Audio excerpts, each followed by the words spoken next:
bi tey nag muy dernière chronique bi nga xam ne moom la ñuy amal jagleeloon ko coupe du monde bi nga xam ne mi ngi commencé woon ci Russie depuis le 14 juin ba le 15 juillet qui voit la victoire finale de la France championne du monde pour la deuxième fois muy en tout cas fête bu baax bu neex ci français yi di coupe du monde bu riche en enseignement di coupe du monde boo xam ne nii njàngat biñ ci mën a def yépp bari na première njàngat biñ ci njëkk a def mooy sur le plan organisation vraiment chapeau aux Russes qui ont vraiment tenu à relever le défi de l'organisation, le défi de la sécurité surtout. Et là vraiment gis nañ ne mondial bi mu commencé yépp ci stade yépp fees na am na sécurité am na ambiance am na spectacle. Et sur le plan jeu, sur le plan foot aussi, vraiment le monde du football s'est régalé. Comment muy football gis nañ ko gis nañ ne aussi football bi yépp mi ngi ànd ak ce que l'on appelle l'engagement physique, l'engagement tactique, sur le plan stratégie et sur le plan technique. Vraiment il y a eu beaucoup de révélations. Entraîneurs yu si bëri wane nañ seen bopp que ne sont des stratèges, sont des tacticiens. Entraîneurs yu si bëri wane nañ ne vraiment un match de football, un entraîneur est capable de gagner un match de football. Joueurs yi aussi ñu si bëri wane nañ seen niveau engagement physique, seen niveau technique et seen niveau tactique. Mu am ay révélations yu bëri sur le plan joueur, sur le plan entraîneur, ba si en tout cas sur le plan jeu moderne wane nañ ne vraiment la coupe du monde c'est quelque chose boo xam ne ni kenn du ko improviser. coupe du monde 21e édition bi am ci Russie mu jox France coupe bi. France gagné championne du monde nekk championne du monde pour la deuxième fois après 98 bi ñu ko jëlee avec la génération de Zidane, de Laurent Blanc, de Deschamps mi tey nekk entraîneur. Muy un coup de chapeau pour Didier Deschamps qui mérite vraiment des hommages parce que Deschamps bokk na dans le panthéon des grands entraîneurs, des grands sélectionneurs. Rejoindre kii di Mario Zagallo bu Brésil bi nga xam ne jël na coupe du monde en 1958 jël coupe du monde en 1962 en tant que joueur jël coupe du monde en tant qu'entraîneur en 2002 qui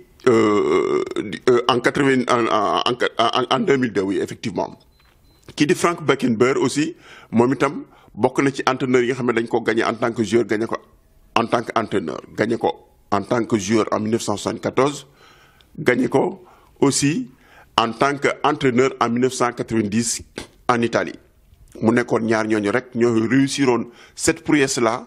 Tey jii nag Deschamps rejoindre na leen gagné na coupe du monde en tant que joueur en 1998 gagné ko en tant qu'entraîneur en 2018 un chiffre 8 en tout cas qui porte chance à l'équipe de France muy équipe bu jeune équipe bu am talent boo xam ne ni Deschamps en tout cas compté na si ñoom depuis le début depuis 2 mois le groupe est ensemble ñuy liggéey depuis des années sax laay wax parce que depuis 2012 bi Deschamps jëlee lii di équipe nationale bu France ba léegi remplacé Laurent Blanc je crois boobu ba léegi en tout cas mi ngi def benn travail boo xam ne malgré les critiques yi muy essuyé ñëpp doon ko ŋaañi ci li tax jëlul le meilleur joueur français actuellement muy Karim Benzema bu Real de Madrid ba entêtement des fois dina ko jox ay solutions dana ko jox en tout cas ndam parce que dana ko jox jom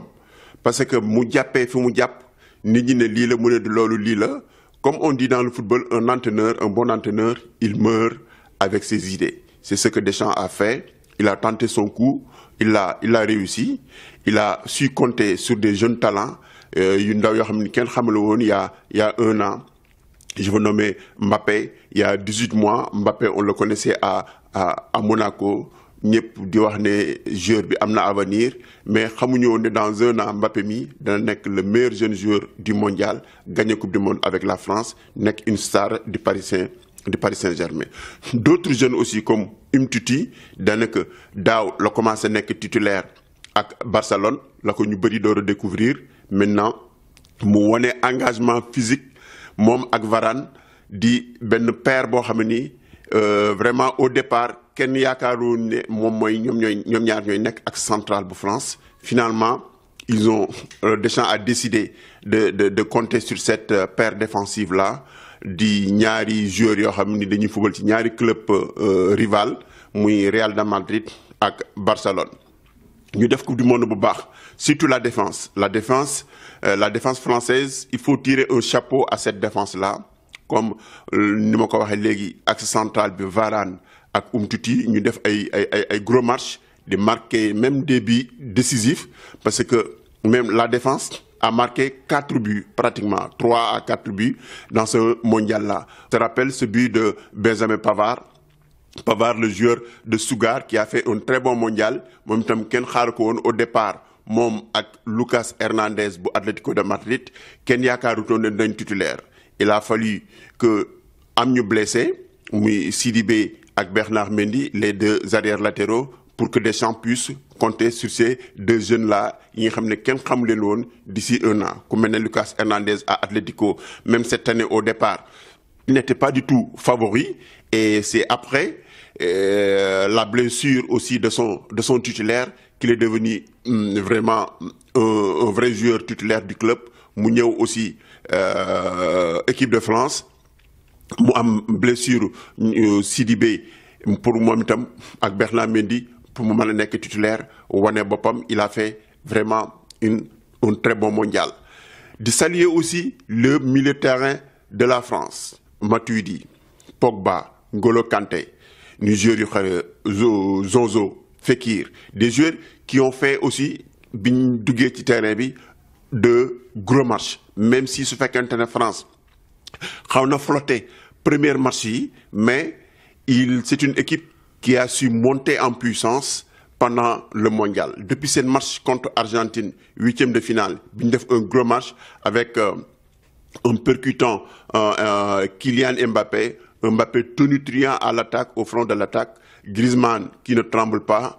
Vraiment, avec Giroud, même s'il n'a pas marqué en tant qu'attaquant, il a beaucoup joué sur les balles aériennes, sur les duels aériens. Il a beaucoup pesé sur la défense des adversaires qui ont permis à des joueurs comme Mbappé, des joueurs comme Griezmann à avoir du champ pour pouvoir marquer ou faire marquer. Muy une équipe française boo xam ne nii xëy na on ne comptait pas beaucoup plus si ñoom comme en tant que vraiment favori potentiel, mais ils ont su gérer ça au fur et à mesure ba agsi fii ñu gagné seen finale, surtout seen demi-finale. Je crois que les deux matchs de référence de la France, c'est le match contre l'Argentine et le match contre la Belgique. Surtout la demi-finale contre la Belgique où, par exemple, pendant lequel Deschamps a montré vraiment un vrai savoir-faire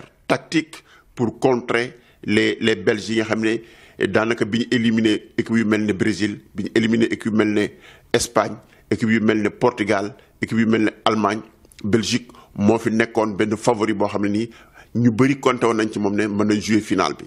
France éliminé leen bi ñu leen éliminé aussi avec un savoir-faire tactique extraordinaire bu Deschamps mettre en place pour pouvoir contrer les assauts Belgique nga xam ne sur le plan individualité, sur le plan collectif, sur le plan talent, vraiment c'est l'équipe bi nga xam ne moo gën a nekk en place si mondial bi. Moo tax am nañ déception, mais quand même ils se sont contentés d'une troisième place boo xam ne nii vraiment moom tam en tout cas récompensé na seen bon parcours si mondial russe bi. Beneen bi mooy la Croatie bi joué finale. Croatie avait vraiment des arguments solides pour gagner cette finale là. Xëy na ñoom mën nañoo wax ne sax coono moo leen jàpp ba ni ñu waroon a sonale français yépp sax sonale wuñ ko noonu.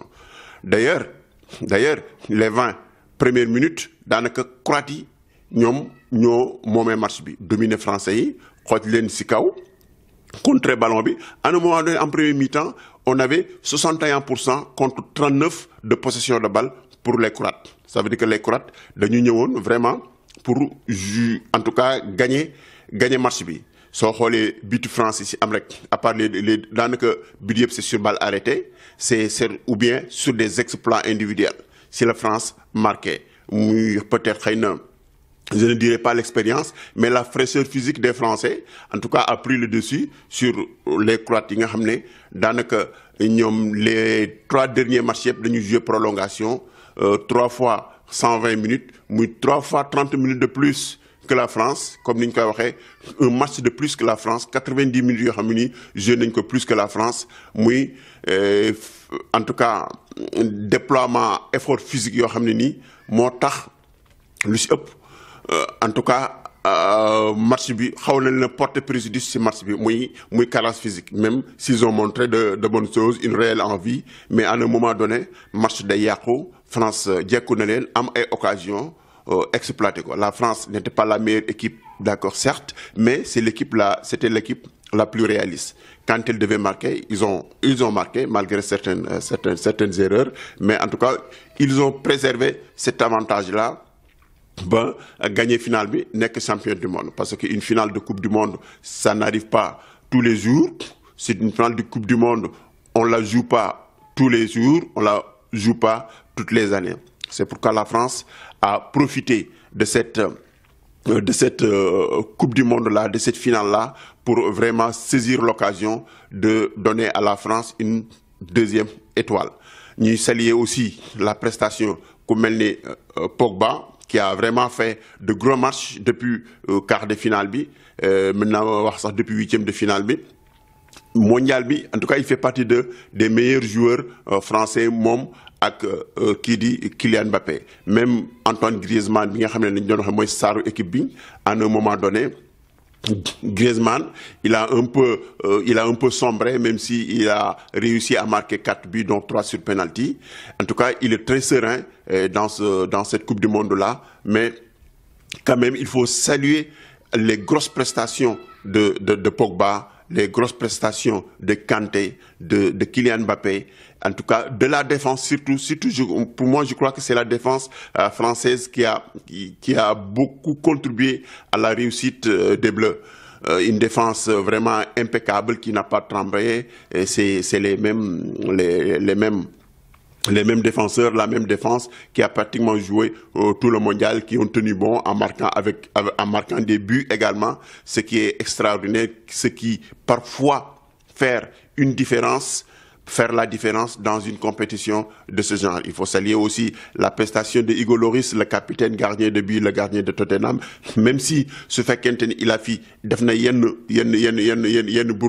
une défense française très solide, bien en place, pour contribuer vraiment si, en tout cas, trophée mondial bien français gagne nañ ko.